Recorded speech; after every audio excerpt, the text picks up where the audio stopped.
O lema da campanha da Fraternidade da Confederação Nacional dos Bispos do Brasil, a CNBB, é: vocês não podem servir a Deus e ao dinheiro, baseado em Mateus 6,24. Pastor José Barbosa, essa foi uma indireta para o povo evangélico? Direta já. Direta já. Direta já. O evangelho protestante, este evangelho calvinista, né, é um evangelho realmente capitalista. É um evangelho capitalista e neste ponto aí eu me rendo à teologia católica. O Portal Galileu foi cobrir essa semana um café da manhã patrocinado pelo pastor Silas Malafaia aqui na Assembleia de Deus do Bom Retiro. O tema era oferta, teologia da prosperidade. Lá tivemos a oportunidade de entrevistar alguns pastores e refazer exatamente essa mesma pergunta. Vamos ver o vídeo. Olha, se foi ou não, eles acabaram falando a verdade, não é verdade? Então, se foi uma afronta ou se de repente eles pensam isso mesmo, o importante é que eles estão pregando uma mensagem, talvez até eles não acreditem, né? Mas é uma verdade. Então, fica essa palavra para você, uma mensagem vinda da Igreja Católica, mas que você guarde isso no seu coração. Não tem como você servir a Deus ou dinheiro, ou um ou a outro. Agora os evangélicos estão com crescimento e os católicos, sem dúvida, sentem medo e falam, a gente tem que fazer alguma coisa, a gente tem que se mobilizar para tentar parar o crescimento dos evangélicos. Para tudo que a gente vai fazer, nós evangélicos, a gente paga o dobro, paga o triplo para televisão, para fazer qualquer coisa de evento. A gente raramente tem apoio do governo para fazer um evento numa praça, como os católicos têm. Isso é uma realidade, todo mundo sabe, está escancarado. Mas a verdade é que os católicos viram que como que a gente está fazendo as coisas? Com o dinheiro do povo de Deus. O dinheiro de Deus, a Bíblia fala que ele é dono do ouro, da prata, e esse dinheiro está onde? Está no bolso do povo de Deus. Agora, se há uma igreja que busca dinheiro, é a Igreja Católica, né? Eles cobram batismo, eles cobram a bênção, eles cobram funeral, gosta de casamento, gasta tudo. Então eles estão mergulhados no dinheiro, não podem nos criticar. Pastor Carlos Roberto, o que você achou das respostas? Eu achei que ela foi uma defesa corporativista dos evangélicos. Nós precisamos ter cuidado, porque nós sabemos perfeitamente para o que fomos chamados, mas acontece que nós estamos exagerando na dose. E esse exagero, quando começa a ferir os princípios do Evangelho, nós não podemos esperar a Igreja Católica nos chamar a atenção. Nós temos que ser o primeiro a reconhecer isso.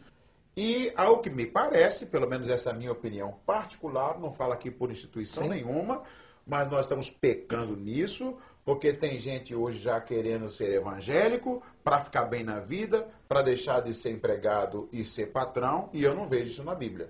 Aliás, teve uma frase muito forte, quando eu assisti na internet, não é, o nosso irmão americano falando, que ele disse o seguinte, que quem diz que dinheiro não traz felicidade é porque ainda não teve dinheiro.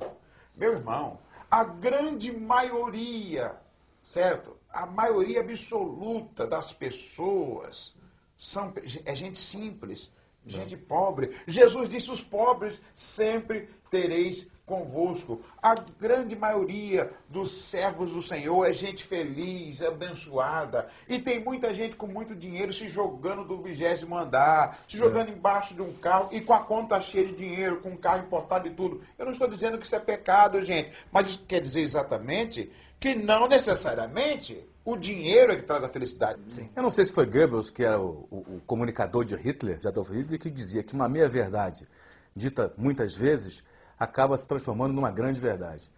E eu percebi, por exemplo, na retórica do pastor Dayan, quando ele diz que os evangélicos têm que fazer muito esforço para produzir um show, para fazer uma manifestação de rua, isso é absolutamente a verdade.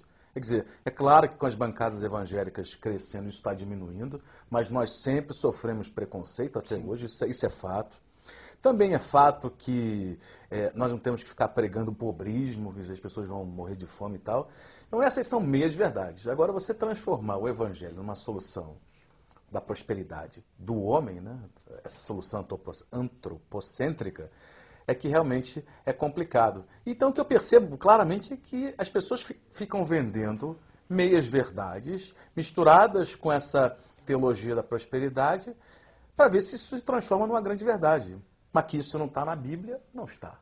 Não está. E também, Danilo, é importante que, quando o Dayan colocou ali que o dinheiro está no bolso do povo de Deus, realmente, é o povo de Deus que está bancando os aviões, os palácios de alguns. Pastor Marcelo Oliveira, desde a campanha anterior, a gente tem observado essa doutrina nova de liberação de bênçãos. Os telespectadores estão sendo convidados a pagar alguma coisa para que a sua bênção seja liberada, ou pelo pastor Mike Murdock, ou pelo pastor Morris Cerullo. Afinal de contas, pastor Marcelo, quem libera a bênção é Deus ou um pastor? Esta é uma questão polêmica de nós queremos abençoar alguém. Veja, nós não temos bênção. Quem abençoa é o nosso Deus. Deus disse para Arão, assim você abençoará o meu povo. Tá certo? Não que a bênção estava em Arão. A bênção é de Deus. Aliás, tudo é de Deus. A nossa família é de Deus. A igreja é de Deus. O ministério é de Deus. Então, nós temos que entender uma verdade irrefutável. Na antiga aliança, ou seja, de Gênesis a Malaquias, as bênçãos estavam relacionadas a possessões, a terras, a conquistas. Todavia, na nova aliança, nós não vemos isso. Efésios capítulo 1, versículo de número 3, Paulo disse assim, e Deus, em Cristo Jesus, nos abençoou em todas as regiões celestiais com as bênçãos espirituais. Então, nenhum homem tem poder de liberar bênção, porque o homem é finito. É Deus. Agora, se Deus quiser abençoar alguém, ele abençoa e ponto final. Então, nós temos que tomar cuidado com essas bênçãos. Eu libero sobre você, eu declaro sobre você. Não, nós temos que nos submeter à vontade soberana de Deus e saber que toda boa dádiva, todo dom perfeito vem do Pai das luzes, em que não há sombra e variação. Há uma trinca, em especial nos Estados Unidos, de pastores que hoje em dia são pastores de má fama. É o pastor Mike Murdock está enfrentando problemas nos Estados Unidos. Benny Hinn. O pastor Benny Hinn está enfrentando problemas, inclusive, conjugais. Conjugais e também com a justiça. No Senado americano está investigando o avião, investigado. O próprio pastor Mike Murdock já passou por investigações e Sim. a imprensa maltrata ele bastante e suas sementes que lá são de $1.000. Né? A questão é, o que o senhor acha, pastor Carlos Roberto, que leva o pastor Silas Malafaia a convidar pessoas para vir ao Brasil que, digamos que já estão em fim de carreira nos Estados Unidos? Danilo, eu diria o seguinte, é até constrangedor falar sobre esse assunto quando se relaciona diretamente com uma pessoa que, eu diria, é um companheiro de denominação,